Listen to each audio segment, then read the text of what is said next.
Bhim army तैयार रहेंगे तुम्हारे सामने। सम्मानित साथियों, मैं तुम्हें कह देता हूं कि राजनीति में पावर होता है, राजनीति में ताकत होती है, राजनीति में पावर नहीं होता, राजनीति में ताकत नहीं होती तो योगी आदित्यनाथ जी गोरखपुर का मंदिर छोड़कर राजनीति की गद्दी पे नहीं बैठते। सम्मानित साथियों, 2023 मध्य प्रदेश में चुनाव है। वो दोनों हाथ खड़े करके मुझे वचन दे कि अब महलों में बैठने वालों की राजनीति नहीं चलेगी, सड़कों पर राजनीति करने वालों की राजनीति चलेगी। सम्मानित साथियों, और वो दिन गए, तुम कहते थे कभी हमें जातियों के नाम से अपमानित करते थे, कभी हम जातियों के नाम से गाली देते थे। सुनो, ये गांधी जी के हरिजन नहीं है, ये बाबा साहब के अम्बेडकरवादी है। कसम से अगर देश का अपमान करोगे, समाज का अपमान करोगे तो जबान बार खींच के ले आएंगे। वो बहुजन के शेर हैं।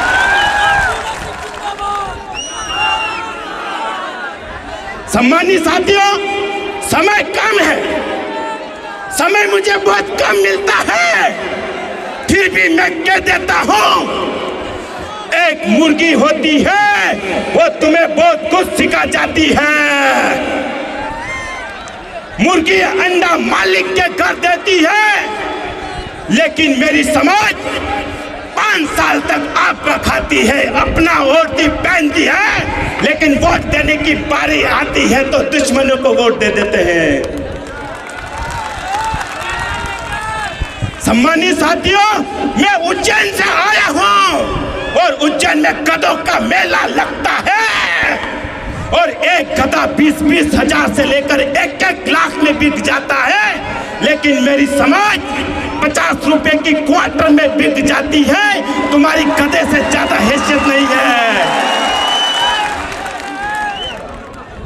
सम्मानित साथियों, बड़े भाई चंद्रशेखर आजाद जी को हाथ मजबूत करें।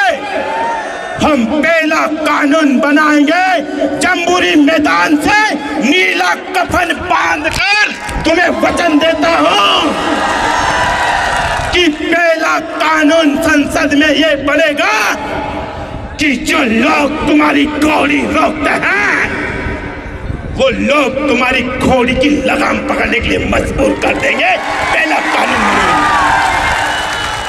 दूसरा कानून ये बनाएंगे, किसी भी महिलाओं की तरफ आंख उठाकर देखेगा, चाहे वो महिला किसी भी जाति, किसी भी धर्म की हो, कसम से 70 फीट गड्ढा खोद के नीचे दफना देंगे ताकि 12-12 को तक किसी के साथ नहीं हो। तीसरा कानून ये भी सुन लो, जो सबको पेट में दर्द होता है, SC/ST एक्ट। तीसरा कानून बड़े भाई चंद्रशेखर आजाद जी के नेतृत्व में बनने जा रहा है। जो भी जाति के नाम से चौराहे पे अपमानित करेगा, जो भी जाति के नाम से गालियां देगा, ऐसा कानून पास करेंगे कि 7 साल तक जेल में डालो, उसके बाद उसकी चालान पे जमा करेंगे। सम्मानित साथियों, उस एक्ट का कोई गलत फायदा नहीं उठाते हैं, लेकिन आप लोग बातों बातों में हमें गालियां से अपमानित कर देते हो। आप लोग बातों बातों में हमारा अपमान करते हो। इसलिए मैं कह देता हूं, सम्मानित साथियों, गांधी जी की टोपी में वोट नहीं है, बाबा साहब के कोट में वोट है।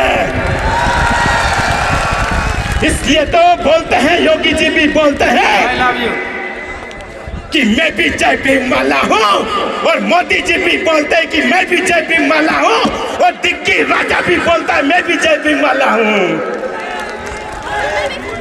वो क्यों बोलते हैं? उनको पता है कि ये समाज वोट की ओर जा रही है, ये समाज वोट देने के लिए तैयार हो गई है। इसलिए सोनिया जी भी बोलती है कि मैं भी बाबा साहब के अनुयायी हूं, तो राहुल जी भी बोलते हैं कि मैं भी बाबा साहब के अनुयायी हूं। लेकिन इस देश की विडंबना देखिए, बाबा साहब की उंगली को ज्यादा तोड़ दिया जाता है। सम्मानित साथियों, जब भी मूर्ति टूटती है तो बाबा साहब की उंगली टूटती है। मैं तुम्हें वचन देने आया, हे भीम आर्मी के शेरों, इस देश में भीम आर्मी वालों की मूंछें और बाबा साहब की उंगली बहुत तकलीफ दे रही है, तो मूंछे बढ़ाओ, ताव दो, ये अधिकार मेरे बाबा साहब देते हैं।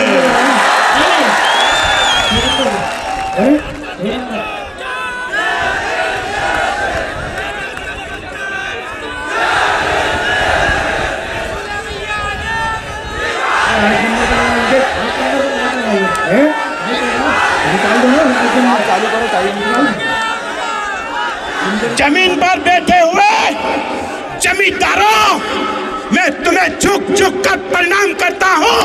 अगर तुम नहीं तो दुले सिंह नहीं, मंच पे बैठने वाले से बड़ा आप कार्य करता है जो जमीन पर बैठे हैं, जो जमींदार हैं।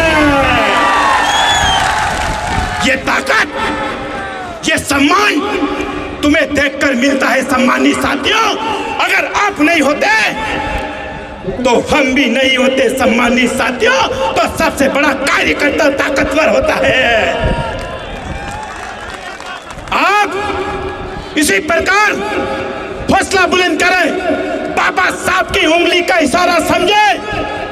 बाबा साहब ने कहा, हे मेरे समाज के युवा, उठो, आगे बढ़ो, उस मंदिर मस्जिद पर कब्जा करो जहां तुम्हारा भविष्य बनता है, जहां तुम्हारा भविष्य सुधरता है। सम्मानित साथियों, वक्त की गरिमा को ध्यान में रखते हुए सम्मानित साथियों, मैं उत्तम सिंह का फैन हूं और रविदास जी का अनुयायी हूं, इसलिए जोर से बोलता हूं, आवेश में आके बोलता हूं। सम्मानित साथियों, मेरी बातों से अगर किसी को ठेस पहुंची है तो मुझे अपना माफ कीजिए।